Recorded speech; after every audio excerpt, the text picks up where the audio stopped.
Thank you. The reason I picked that song is not because of the hook that's in the chorus. It's because of a line about guarding your dreams and visions. And this is a talk about your dreams and visions, how you guard them, how you realize them. If you can dream it, you can do it. The best technology and research of the day told Walt Disney that building a theme park would be an absolute failure. Disneyland would never succeed, people wouldn't go, it could never be profitable. Yet here you are today, sitting in 33,000 acres, the size of Manhattan roughly, the #1 location destination on the planet. What did he do to achieve that vision? He formed a division of the company called Imagineering. Imagineering is about wedding imagination and technology. What do Imagineers do? Well, there's a picture of an Imagineer who was 45 pounds heavier prior to a cancer diagnosis, roughly 8 to 10 years ago, on the left, getting an assignment to develop an attraction with an animatronic free-swimming dolphin. This Imagineer knew nothing about hydrodynamics or hydropropulsion, but you assemble a team of experts who do know what you don't know. You partner with that team to build a vision, you create a journey, and you get from the beginning to the end. Second one, you may have seen that spaceship Earth outside of here. That Imagineer knew absolutely nothing about fabricating structural steel, wind loading, wind tunnel tests against hurricanes, or driving piles into the earth to support it. But there was a team of experts who came together to help realize how to achieve that vision. What the heck does Imagineering have to do with healthcare? Well, what happens to that geeky Imagineer when they get the diagnosis that 1 in 2 of you guys in this room will get, or 1 in 3 of you women, when you sit across from a healthcare provider and you hear those words, "You have cancer"? Suddenly the journey is about a whole different thing.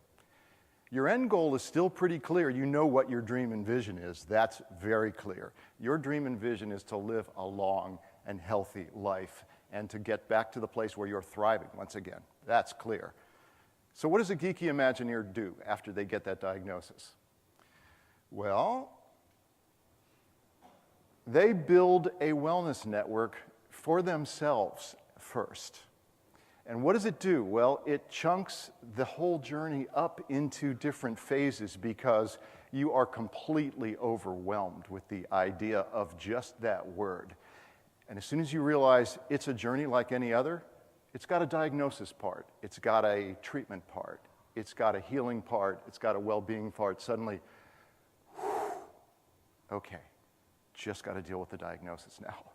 Then you pull your team together, your team of experts, only this time they're not architects, they're not engineers, right? They're not painters, they're not special effects people, they're oncologists, they're surgeons, and they're radiologists, and you leverage the value of that team to set goals in each phase to help you accomplish that journey in the most efficient and effective way you can, because you know what your end game is, it's well-being. You then document the tips for life that are evidence-based, that don't just come straight out of Google, that are vetted, that are evidence-based, and you save them and you archive them for the people who are following in your footsteps. And then that geeky Imagineer kept meticulous notes. There's 8 years of Runkeeper records, there are 8 years of quarterly blood work, and they all go into building a wellness plan. But this is what a geek can do. There are populations out there that don't have the ability to compute, that don't own these.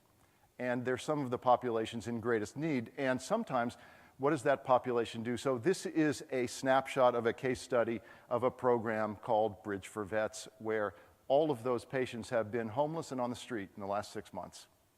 They're not carrying around smartphones. They don't have their iPads in their backpacks. Their program manager helps them, and their program manager, in 2 of them, helped them make an email address for the first time, and what their wellness plan goes into is paper, because paper is what will work for them. The only place they touch a computer is in that center where they're getting treated.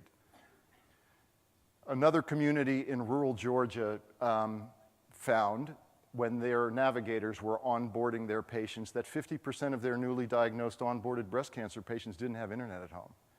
Again, analog wedded with digital was the solution. The book came in with to the providers every time they came in. So that's the analog solution wedded with the digital solution. But if we go a little geekier, this is a very geeky population. This is the adolescent young adult segment who you would expect to be phenomenally engaged. There is one person in this room who is a lurker in a prostate cancer foundation. Can he raise his hand? Is Sean here? Anyway, yes, hey Sean, because he's doing a graduate school project. So the geeky folks, they effect change. They build messaging systems for providers to share with providers best practices in the adolescent young adult space. There, in fact, aren't that many providers who are specializing in there. And they inspire wellness. They change policy. What do the geekiest people do in the ePatient solutions? Well, the geekiest and largest and most active community, believe it or not, is in the Prostate Cancer Foundation, and they share in ways that are honest and real and surprising. They blog like mad. Some of my favorite blogs have titles like, "I hate my catheter," followed by a next blog called Free Willy. They blog about the clinical trials they're in and what they're doing in concert with those clinical trials to manage nausea or manage fatigue. So a couple of aha learnings. I would have expected, if someone had asked me 3.5 years ago to bet, I'd have bet that the adolescent young adult population would be the most engaged e-patient population on e-health.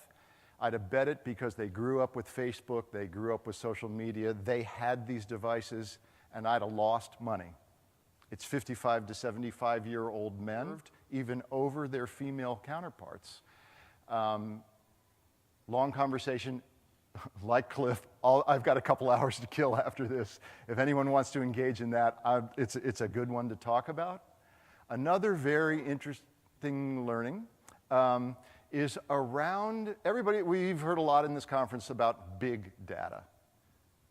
I think small data is worth thinking about. What is happening in small groups that's getting documented? Everything almost gets self-documented by patients. But small data, and what I mean by that is patients are documenting across the diagnosis phase, the treatment phase, the healing phase, and the well-being phase. They're not only documenting what treatments they're in or what trials they're in, but how they're managing them and how effective the management is along the way.